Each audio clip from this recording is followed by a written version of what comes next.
नमस्कार मेरे प्यारे विद्यार्थियों, आप सभी का स्वागत है आपके अपने YouTube channel Pradeep sir education पे।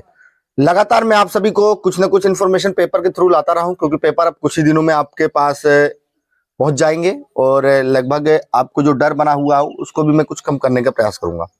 यदि चैनल पर नए आए हैं तो चैनल को सब्सक्राइब किए बिना कहीं नहीं जाना है और इंस्टाग्राम को फॉलो कर लीजिए। जो भी आपके डाउट्स होंगे मैं वहां आपको क्लियर करवा दूंगा।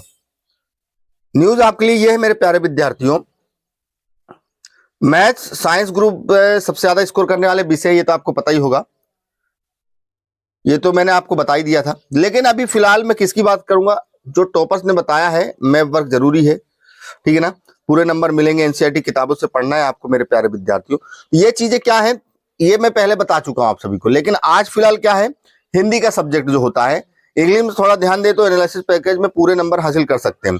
टॉपर्स ने गद्य पद व व्याकरण के अलावा निबंध में भी कई बिंदुओं में लिखा है, लेखन परिचय में भावशैली को भी बनाया है।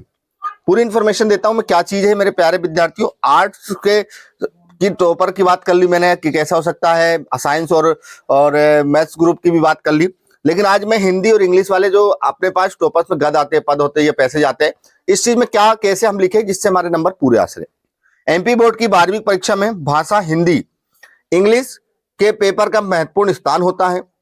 मेधावी विद्यार्थी इन विषयों के पेपर में भी अच्छा स्कोर करते हैं। पिछली परीक्षा में टॉपर्स ने हिंदी में गद्य पद और व्याकरण तीनों में समान रूप से फोकस किया। उन्होंने कहानी और उपन्यास में अंतर को टेबल बनाकर स्पष्ट किया था। जी, अंतर तो मैं 1000 बार आपको बता चुका हूं कि जो भी अंतर लिखना है आपको मेरे प्यारे विद्यार्थियों, वो बिल्कुल क्या करना है, आपको टेबल बना के ही लिखना है, ठीक है।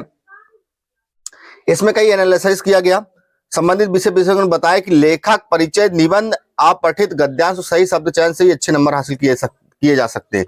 प्रश्नों के उत्तर को अच्छे से प्रस्तुत करें ताकि मूल्यांकन कर्ता पर अच्छा क्या हो, प्रभाव पड़े। जितना साफ लिखेंगे, जितने काटापीटी से बचेंगे, जितने अंडरलाइन अच्छे से लिखेंगे काले पेनों से, जितना लाइन नीचे खींचेंगे, प्रश्न क्रमांक अच्छे से डालेंगे, कहीं भी काटापीटी नहीं होगी, निश्चित तौर पर आपको नंबर अच्छे से मिलेंगे,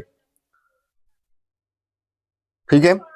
इसके बाद ध्यान किस पर देना है विद्यार्थियों को, निबंध कम से कम 5 बिंदुओं में लिखना चाहिए, 5 पॉइंट होना चाहिए। जैसे प्रस्तावना हो गई, फिर विज्ञान के क्षेत्र हो गए, विज्ञान के क्षेत्रों में लाभ हो गया, हानि हो गया, उपसंहार हो गया, इस चीज को लेकर आपको जरूर बेनिफिट होना चाहिए, ठीक है ना। इसमें प्रस्तावना, उपसंहार और मुख्य विषय शामिल हो। पत्र लेखन में पूरे अंक मिल सकते हैं। अलंकार, शब्द शक्ति, लेखन परिचय, शब्द प्रकार, निपात, तकनीकी और क्षेत्रीय शब्दों की जानकारी जरूरी है। अभिव्यक्ति, माध्यम और विधान से 7-7 अंकों के प्रश्न पूछे जाते हैं मेरे प्यारे विद्यार्थियों, ठीक है। इस चीज का आप लोग सभी लोग विशेष ध्यान रखें। इंग्लिश के पेपर में 15 प्रश्न होते हैं। स्टूडेंट को पहले 10 अंकों का सेक्शन ए रीडिंग वाला जो होता है, रीडिंग से आपको क्या करना पड़ता है पैसेज में, उस इंग्लिश के पेपर में आपको उसको ढूंढ के लिखना पड़ता है, ठीक है ना। और पूरे अंक मिलते हैं उसमें। आपने अगर अच्छे से ढूंढा, थोड़ा उसको अच्छे से समझने का प्रयास किया तो उसमें अच्छे। इसी सेक्शन में 4 अंकों का एक और स्कोरिंग प्रश्न होता है। सेक्शन बी राइटिंग में नोटिस या पोस्टर बनाने का आता है, ठीक है ना। जैसे से नोट टू जंक फूड, जिसमें नंबर नहीं कटते हैं, ठीक है ना। इसमें लेटर और आपको पैसेज देखने को मिल जाता है। और आपके जो ऐसे होते हैं उसको बढ़िया तरीके से लिखिए, पॉइंट सब, ठीक है ना मेरे प्यारे विद्यार्थियों। तो हिंदी में और इंग्लिश में नंबर अच्छे पाना सिर्फ आपकी समझ के ऊपर रहता है मेरे प्यारे विद्यार्थियों। आप लोग कितना गद्यांश में नंबर पा सकते हैं, पद्यांश में नंबर, सिर्फ आपको उसकी जानकारी होना चाहिए। इंग्लिश में पैसेज आते जो, तो पैसेज अच्छे तरीके से आप लोग पढ़िए। पैसेज पढ़ने के बाद उसको समझिए और उसके आंसर आप लोग लाइए। काफी बच्चे होते हैं जो इंग्लिश में काफी घबराते हैं, तो जो पिछले पेपर हैं 2-3 सालों के, उसको उठा के देखिए और उसमें प्रैक्टिस करिए कि हम कितने प्रश्नों को सही से कर सकते हैं इंग्लिश में। उसमें जितने भी पैसेज होंगे आप उसको लिख कर देखिए, क्या हमारे आंसर सही हो रहे हैं।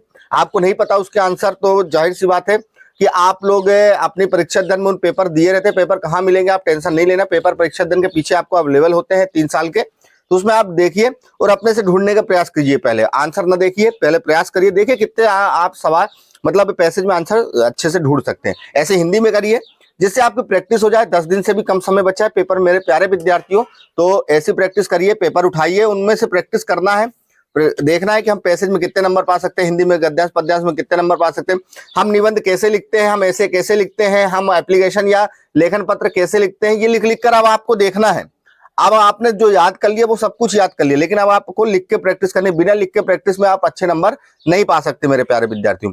यही मेरी सलाह है कि सभी प्रश्नों को अच्छे से लिख कर देखिए, जिससे आपको बेनिफिट्स मिल सके मेरे प्यारे विद्यार्थियों। कोई भी दिक्कत हो तो कमेंट्स में बता दीजिएगा। इंस्टाग्राम को फॉलो करिए, वहां पर मैं आपके पर्सनल मैसेज को देखकर आपको सभी रिप्लाई करने का प्रयास करता हूं।